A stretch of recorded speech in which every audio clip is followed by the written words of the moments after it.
The Jeff Fox Radio Show. Hello again, everybody. Welcome to the Jeff Fox Show right here on Rep Yo City TV. As you can see, we are practicing social distancing, and we are doing it the right way with my man in the big house for the first time, Randal Hill. Thanks for having Miami me. Hurricane Appreciate icon. it. Yes, sir. Yes, sir. How are you, sir? I'm maintaining. Yeah. Trying to hold my head above water, make a wave when I can. So Yeah. no, but all is good. I've been blessed and just grinding it out. Yes, sir. Yes, sir. It's been a while, man. You know, last time I saw you was at the Dolphin House. Oh yeah. And now we don't know what's going on in the world today because are we going to have an NFL season? Are we going to have a college football season? Yeah. Who knows?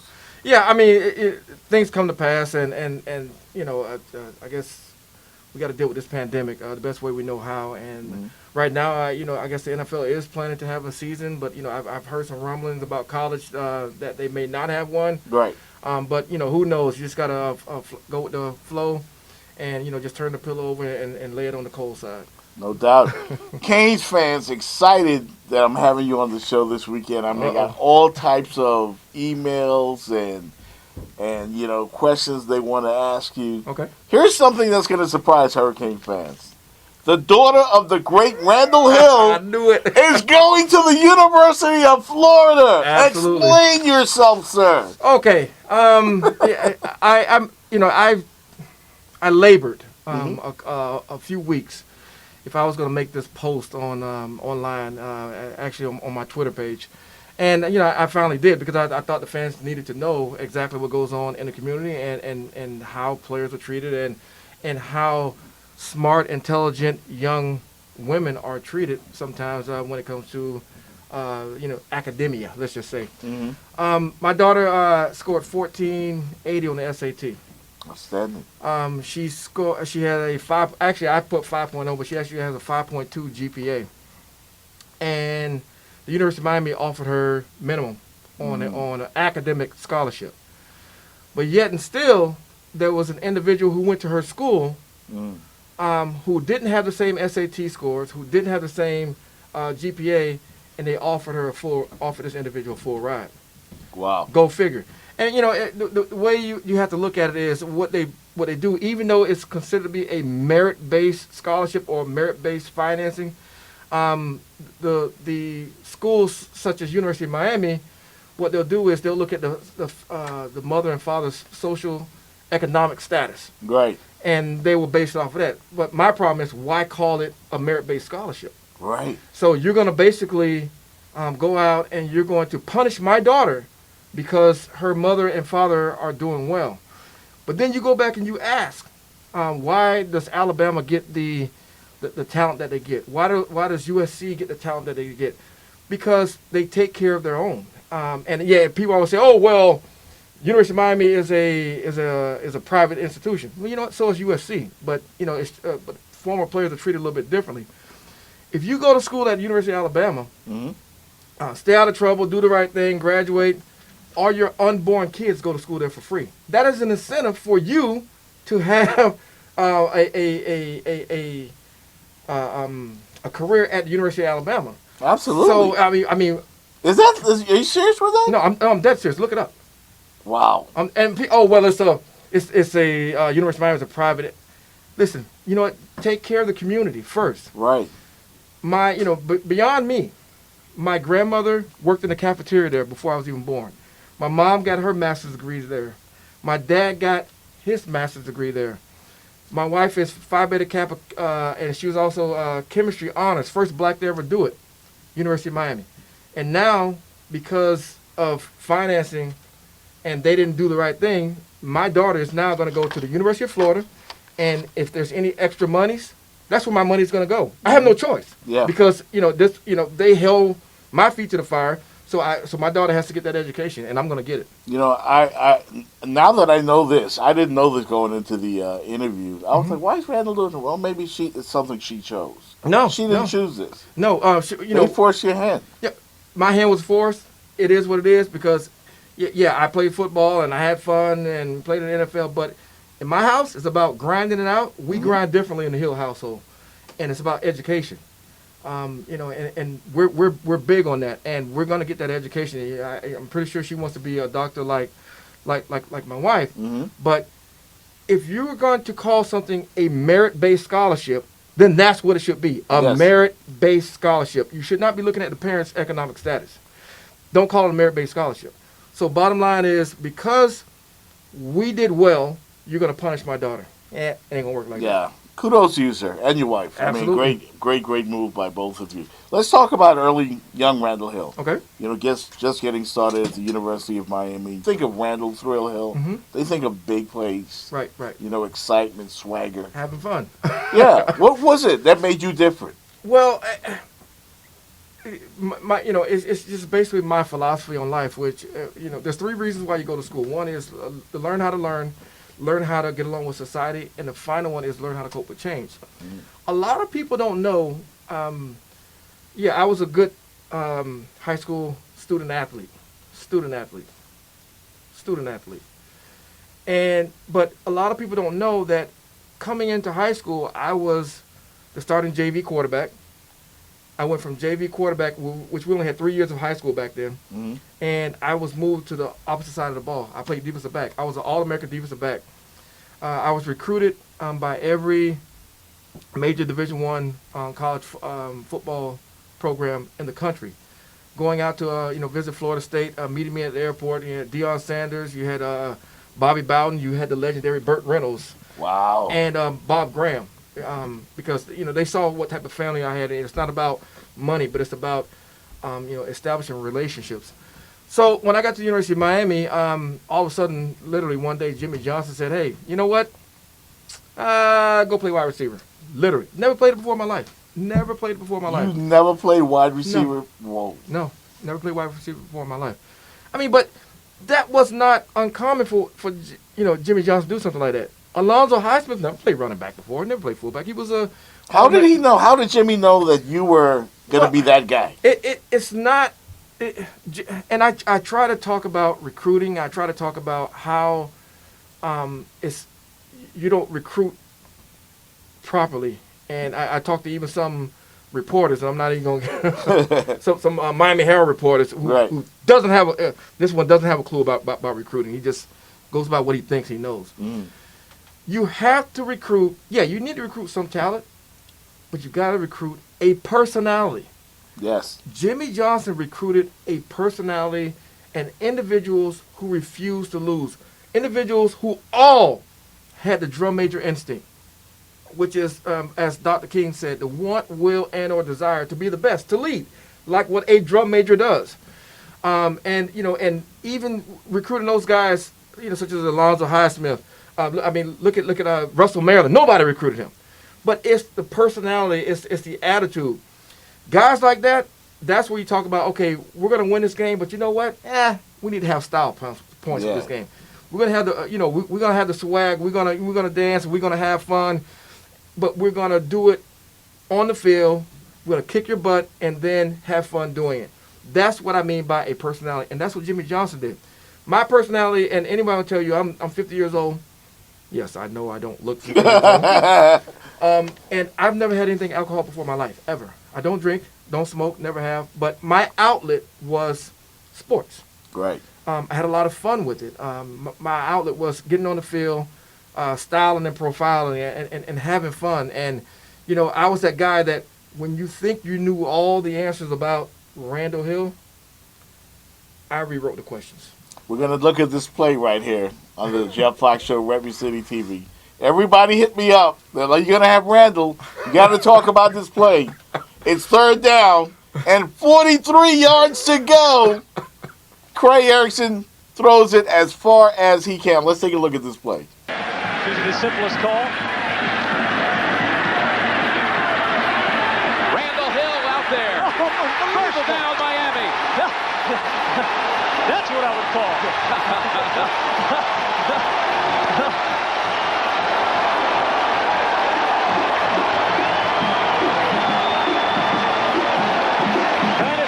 Okay, what were you thinking going into that play? Were you guys really thinking just air it out? Is that what it was? No, it's not. Come on now. You making it. You're trying to simplify things, and you just need. I know you, so stop. I mean, Stop with it. When it was 3rd and 43, Dude, there's stop, no play. Stop. Didn't I say stop? Hey, there's no play. Stop.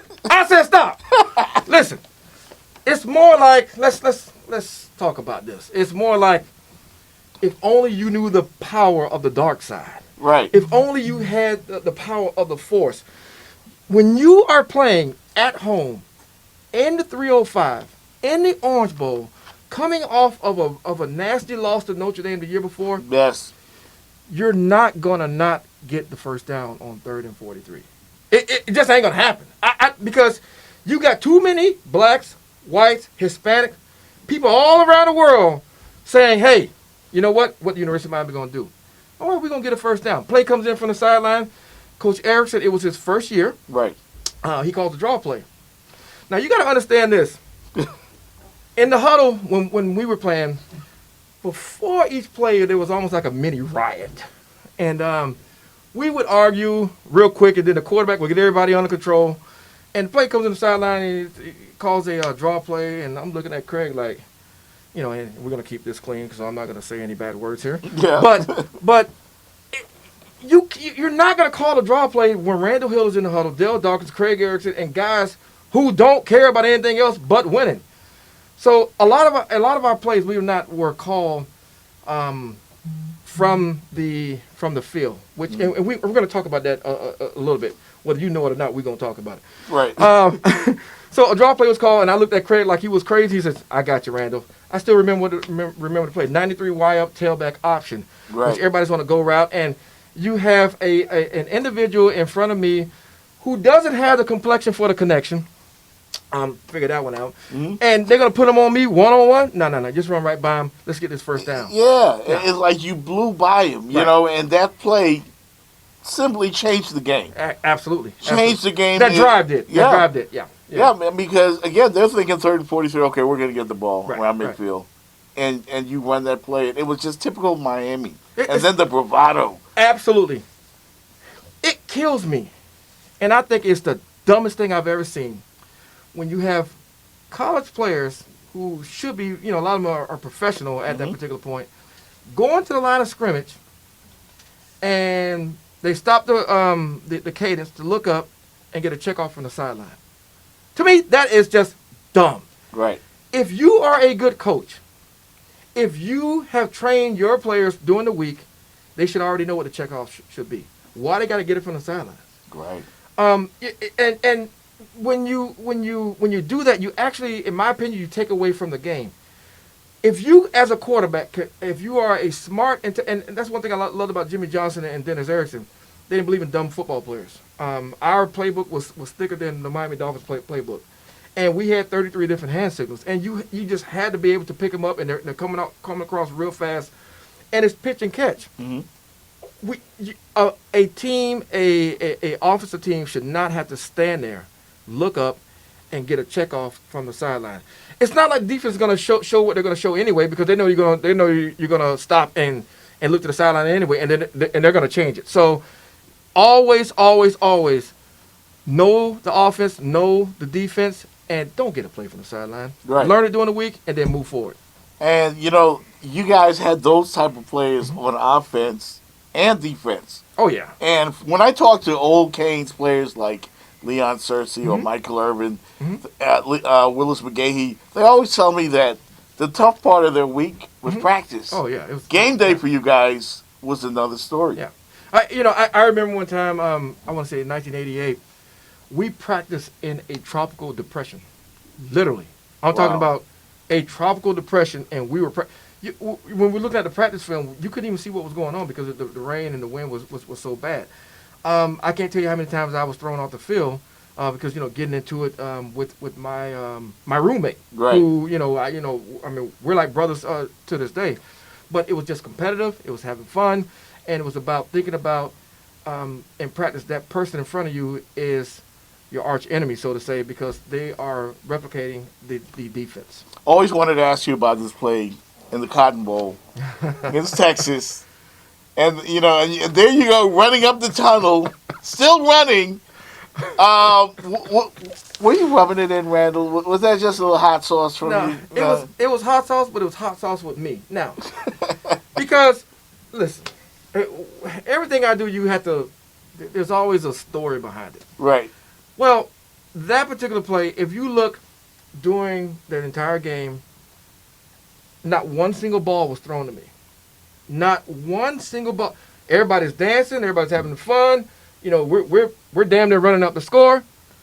I hadn't gotten a ball thrown to me, and I'm 1-on-1. Right. So again, that's when you kind of threaten your quarterback a little bit, Right. and let them know, hey, listen, man, if you don't, it's going to be some blunt force trauma coming your way if you don't throw me this ball. So I told Craig, I know, Randall, just run. I got you.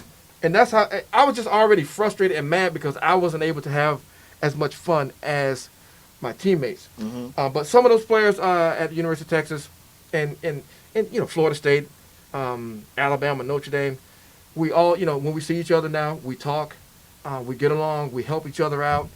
And most of them say that they wish they could have played the game as we played the game. Yeah, because you brought the 6-shooters out afterwards, and a lot of people, national media, they didn't understand the Miami personality. Right. They not from around here. You from around here. Absolutely. We know what that is about. Absolutely. You talked about it. The blacks, the Hispanics, the white people from around here. Everybody come together. We all embody that 305 mentality. They come together. Yep. And you guys played with that. Mm-hmm. What happened since you guys? Real quick. I mean, you've had a let's just say a bad storm that came through, meaning you had probation, you had sanctions, you had coaching changes, you had unrest in the Miami organization. Hopefully one day they can get it back, because for me, losing a game is like during the season is a losing season. Yeah, I have I have 2 national championship rings, and one of them we did have one loss, and I look at that ring every day and I'm thinking, well, you know what, we won a national championship, but we still failed to have a perfect season. A lot of people think practice makes perfect. Right. No, wrong. Perfect practice makes perfect. So make sure you win every game, have fun doing it, and for the young guys who are listening right now, make sure you go to school and get your education too. No doubt they're recruiting well nowadays. Mm-hmm. Ed Reed is in the fold. Mm-hmm. Things look positive, but it's a long way to where you guys set the bar. Yeah, it's a long way, and things come to pass, and you just got to keep grinding it out. No doubt. You still following the local elections and stuff like that? I do, because I'm part of the community, and I try to pay attention to what's going on in the community, because there's more to life than just sports, and what happens in the community. Happens to every individual person. So, it's important, I think, that everyone should pay attention to at least some of the politics and what's going on in their neighborhoods. The great Randal Hill, ladies and gentlemen, from the University of Miami. Of course, he still has the swag. He's just being nice today. I'm trying to, man. I'm kind of dressed, so I can't be cutting up like that. Yeah. Hey, man, we appreciate you, man. Proud of what you did with your daughter, man. That's a real, stand-up thing to do, because your family, as you talked about, it comes from the culture. Mm-hmm. You had to make a stand, and you guys did, man. Yeah. I appreciate that. It's funny, and one more comment on that. There was a guy on Twitter, and actually my Twitter page almost went viral. I had over 600,000 impressions in 2 days. And this one individual responded to me. He says, sometimes you should just take what is given. If I would have done something like that, I wouldn't have been in the NFL. Right. If I would have done something like that, I wouldn't be in the career that I'm in now. If I would have done something like that, I would not be married to a doctor. So you do you. Let me do me. No doubt. Thrill Hill, Randall Thrill Hill, right here on the Jeff Fox Show. Back with more after this. Rep Yo City.